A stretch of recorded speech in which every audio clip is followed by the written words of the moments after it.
This is Matt, founder and CEO at LiveSchool, and this is the LiveSchool podcast. My guest today is Kristy Jackson, principal at Clifford School in Redwood City, California. Kristy, you and I were just talking before we hit record, and you have a really unique experience. You have been a part of successfully rolling out LiveSchool and PBIS in your prior school, and this is your first year as principal in the new school, in the middle school. You were actually sharing that you think your rollout went okay this year, but could have been better. I gotta say, I love the ability to kind of self-reflect, and I'm really excited to hear and share with others what you've learned so far this year. I think the implementation could have been better, right?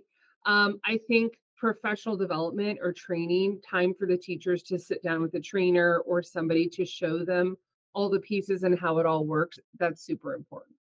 I think they need to be a part of that process. They need to be a part of deciding what the rewards are going to be for. So, what are our expectations, right?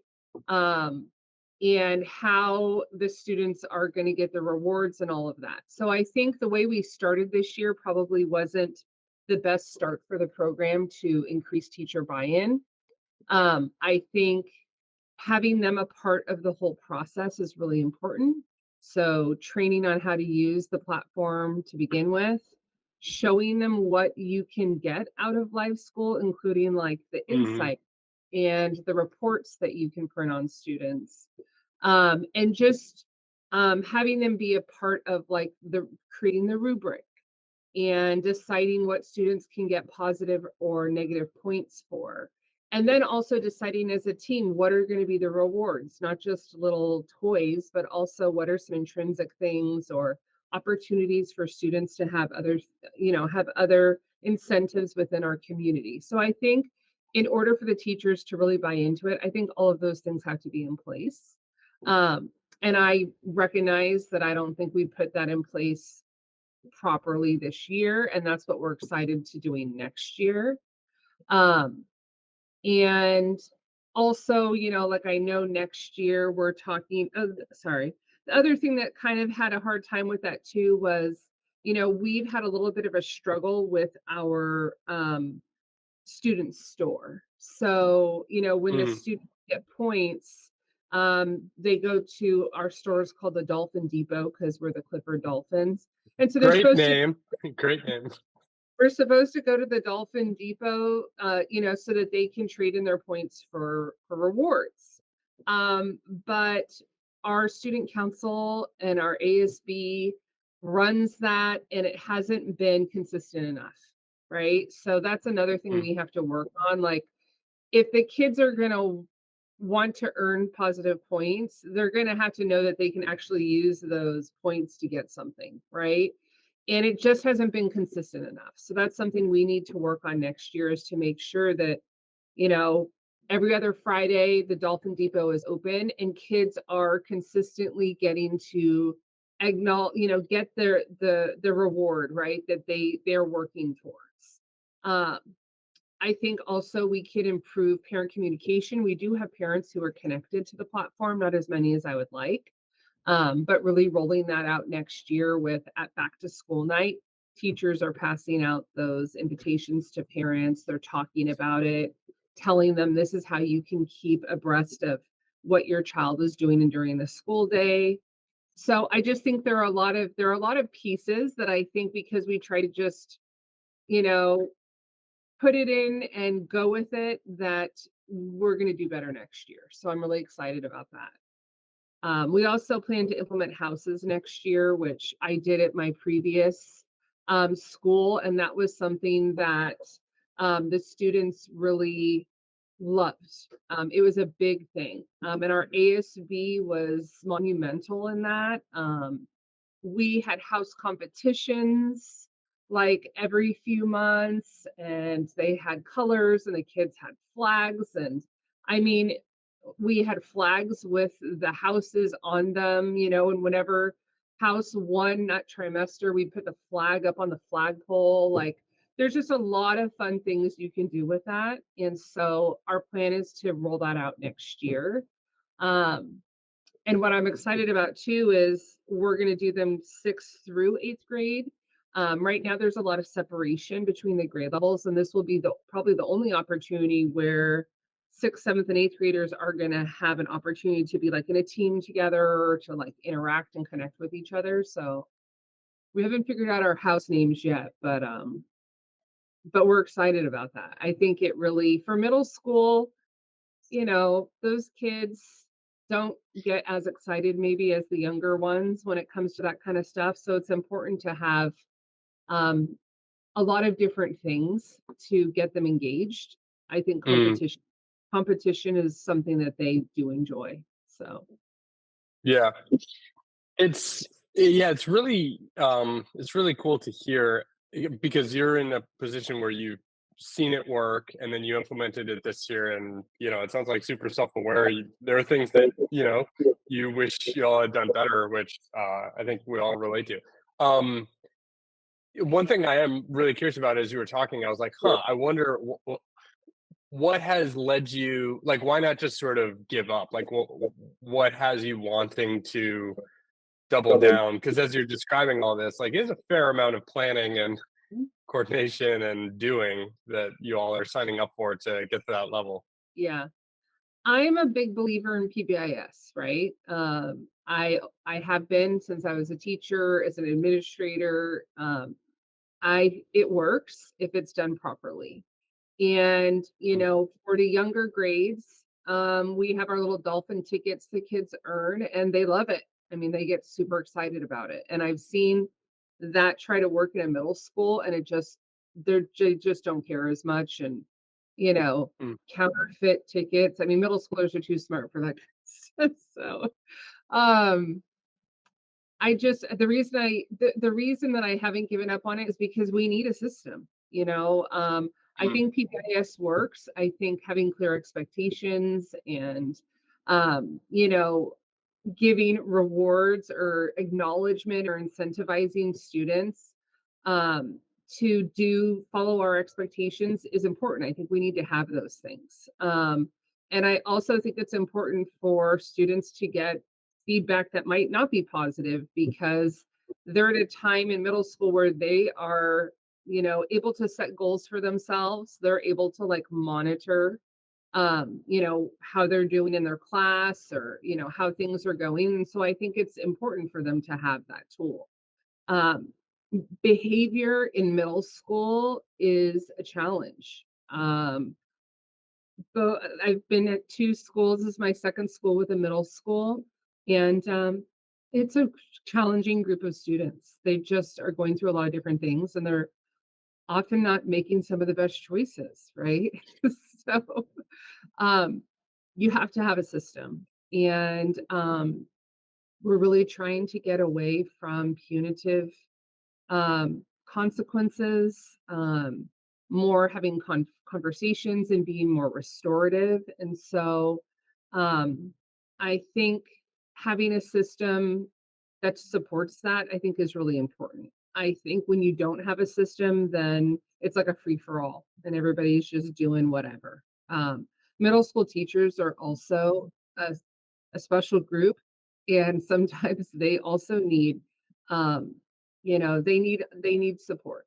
And I think having something like Live School where they can throw up their hands and say, I don't know what to do. My student behavior is, off the charts. And you can say, well, here's a tool that we use. Use this tool. Use this to communicate to parents, to communicate to students, to incentivize positive behaviors. I just think it's important to have something like that in place. And so, and again, I've seen it work well. And I know every school is different, but I know it can work well here. It's just we have to get the implementation right from the beginning, and I think now we're equipped to do that. You mentioned that teachers actually, when you came in this year as your first year at this school, teachers were actually kind of asking for more assistance. I was curious about that because it's not always what you hear. I mean, I think sometimes teachers are like, not another tool, not another, so I'm just kind of Yeah. curious what that request was. I think in the past few years before we came here, the behavior was really challenging of some of our middle school grades. I think it's better this year than it has been in the past few years. I think it overwhelmed the administration. It overwhelmed the teachers and made it really, really a challenge, right? And so when we came in this year, they started like a new advisory period, where the students had like a homeroom, and they're like, well, what are we supposed to do during this time? And we're like, well, you can do some social emotional learning lessons. Well, what does that look like? Where do we get those lessons? And I said, I have a program called Character Strong. You want to try it out? They were like, sure. They just wanted something. I think they were told they have to teach SEL during this time, and they didn't want to have to make it up themselves. So I said, here you go. How about this? Then it was kind of like talking about the behavior. How do you guys do office referrals? How do you acknowledge student behavior? And I think because of that past, I think they were really looking to do something different. And that's really what we're trying to do. We're trying to get them together more. We're trying to make them a part of the process more, because it doesn't work if somebody else is making up all the rules, somebody else is making all the decisions and just saying do this or do that. It doesn't work that way. I learned very quickly as a new administrator that if you just bring something in and throw it at people and without their input, it's going to bomb. So they really were eager to try anything. And then we also this year, like, we implemented yonder pouches for cell phones, right? So for student cell phones. So it was a lot. It was a lot all at one time. I totally get that. So for me I this have year, I have to ask. I'm sorry to cut you off, but how are yonder pouches going? I've been reading that book. Was it Jonathan Hoyt? I think about social media and phones and the impact on teens and yeah. kids. And I'm just really curious. Have you noticed a change? Are people in withdrawal? At first, the teachers were a little, and that was a decision that was made before I got here. Like, that was made at the end of last year. And they're like, we made this investment. We're doing this thing. Here you go. Now you need to implement it. And I was like, oh, great. Okay. Um, we do have less problems with cell phones. That I will say for sure. Is it 100% effective? No. Do you have kids who come to school and you're like, put your phone in the pouch, and they're like, I don't have my phone. I left it at home. And do you see that kid later on walking around with his phone? Yes, that happens, right? But for the most part, students know that here's the deal.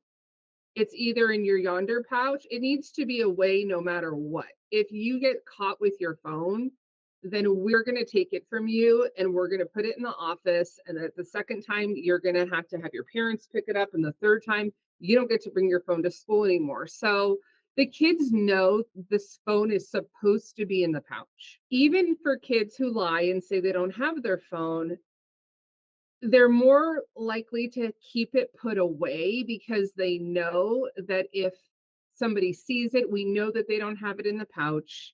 And they know. So some of them who still want to have the freedom of being able to access their phone during the day, they might just tuck it away in their backpack and not bring it out during class time, or probably take it out when they go to the bathroom or something. But we have less kids bringing their phones out during class time or during instruction. We do take phones away, but a lot less than I remember the past few years at my previous school. So is it foolproof? No. Does it help? Yes. And I Hmm, also think now that we're going to have a new cohorts coming in next year, our eighth graders will be leaving, and they were used to things a certain way, right? Now we sure. have our fresh new fifth graders coming into sixth grade, and we can hit them really hard with, this is the rule, you keep it in the pouch. And our sixth graders are pretty good with it, so I think it'll be, again, better next year. um is it foolproof? No. Does it deter kids from using their cell phones during the day? Absolutely. Hmm, yeah. So, we're gonna continue with it, and that also could be a little bit better. Like, some teachers don't wanna police it, like, some teachers don't wanna wait at the door every morning and be like, "Where's your pouch? Where's your phone? Let me see it being put in." But you have to do that, you know what I'm saying? It's kinda like all those pieces have to kinda be there. So, for this year, it was kind of like get your feet wet with Character Strong. Try some of those SEL Mm. lessons. Start using LiveSchool. Start giving your kids points. Connect parents to this. Yonder, let's try. Yeah, it's a lot of change. A lot of change. It is, and I totally recognize that, and I wouldn't have usually put that many things in 1 year, and the only reason we did was because we asked the teachers, and they were so fed up, I think, from the way things had been in the past that they were just really eager to try Mm. something different, and so they're like, "Yeah, let's try it," and so this Yeah. year, we're really excited for next year. I think we Yeah. can really That's awesome. start just start. They've kind of understand it a little bit and how it works, and now we can really do it to full fidelity. Yeah. Well, we had started talking and I hadn't pushed record, but I think something you said right before that was like doing an initiative long enough and well enough that everyone starts to see some of the benefits and then it kind of reinforces itself. And it sounds like you're starting to get to that point of like, okay, there's things everyone can see that there's some momentum. And so next year is kind of this like building on all of it. You don't have to do the change part again. You can just really focus on the momentum, which that is exciting. And it's a good reminder for everyone that like yeah, changing a school culture and how systems work and stuff. It's like moving a tanker. Is It takes Yes, time. yes, it does. So I you know and in our district this year there was a lot of new things.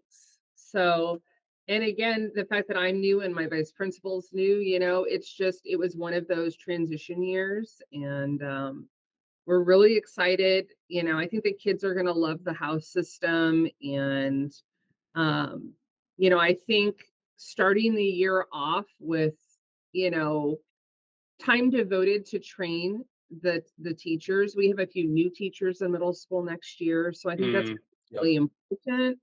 Um, One thing with live school, you know, I from the very beginning, I know that you you guys don't necessarily offer professional development. We're kind of having to Mm, right? Um, so I think I always wished there was a little bit more like I could say to teachers, okay, you're going to have a half an hour in this virtual training with live school, and they're going to show you how all hmm works, because my vice principal doesn't know how it all works. She's learning it. I know how it all works, but I don't necessarily have time to do all that. So I don't know if you guys offer anything like Yeah, that. that makes a lot of sense. Yeah, we do. I mean, I don't know if the price point is what you would hope. It's 1950. Okay. It's called guided implementation. So we do it. And I'd love feedback on that. I mean, if because we're always, how can we best and that includes, helping your assistant principal really think through the rubric, gather teacher feedback, then actual teacher training, then also checking in throughout the year and helping to, reflect on the data, identify what's going on and areas for improvement and things like that. So yeah, if you talk to Susup or Laura about that, certainly something we offer. I did want to run this idea by you. So one of the things we've been thinking about is there a way that we can help I mean, I'd say, it sounds like you are an administrator who really believes in PBIS, has seen it work, knows it can work, and is also in a role where there's a lot going on. And so trying to motivate and reinforce teachers to get on board with the practices is a bit of a pain point. And so one of the things we've been thinking about is there a way that we could add some more motivation and excitement and draw for teachers to live school as a tool that would provide some air cover for you and your assistant principal to not be the only one saying like, hey, we really think this is worth doing, you should do this, like make it a little more fun for the teachers. And so I'm curious your reaction to that idea and I can make it more concrete as well. Yeah, I mean, I know that this is something that and this is part of the whole PBIS, model also. And I haven't been successful with that yet, as far as like Mm, incentivizing teachers to use it, right? that was definitely something that we thought about at Roy Cloud, which was the previous school where I done like a really effective implementation of LiveSchool. Was we did want to incorporate like whichever teacher gives the most points this month will Yep. get like Yep. an Yep. Yep. additional Yep. Yep. time, right? So like we'll cover their class for a prep time. I actually think that probably would work for our teachers. You Mm, know, or whichever teacher gives the most positive points or gives the most feedback, or I don't know, students make the yep. most growth. I don't want it to just because, you don't want it to be like one teacher has really bad behavior, in their class, and then they're like, "Well, it's not my Yeah. fault." Yeah. So Yeah. if it could be about maybe like not just the effort that the teacher's putting into it, but also like if students are making growth, I think that Mm, sometimes can be a more objective way to to give teachers positive feedback, so it doesn't seem like, oh, only the teachers that have that great cohort of kids always is going to get that mhm. because of this reason. Yep. How do you make it fair? Yeah, Yeah, that makes sense. and I think actually, yeah, I think the teachers they'd be like, hey, yeah, I get a $10 Starbucks card for giving positive, or I get, recess duty covered or something. I mean, I definitely think Mhm. something like that would work. Um, and here's the deal, like, even if, let's say, then teachers, like, are giving away too many points because they're trying to get this Sure. reward, that's also a win because they're giving students positive feedback, right? So even if Right. it's not Right. completely true or accurate, I mean, we don't want the kids to think the points don't mean anything, but if Sure. it provides more opportunities for teachers to catch kids doing the right thing, that's what we want. Um, it Yep. would be great just from my perspective of somebody who's super busy and I really want to devote time to this, but I can't always, is if Yep. I Yep. had a sheet like that from Live School that was like, here are some ideas, here are some ideas for Mhm.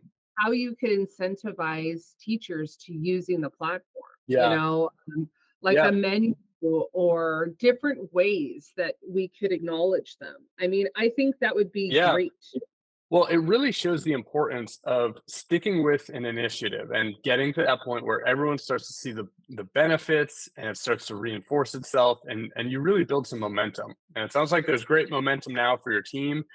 Next year you're going to, get to build on that momentum. You don't need to go back and do the change again. It's a lot more building on the success that you've created this year. So congratulations. Thank you so much for joining the podcast and can't wait to check in and hear how everything's going next year. Thanks.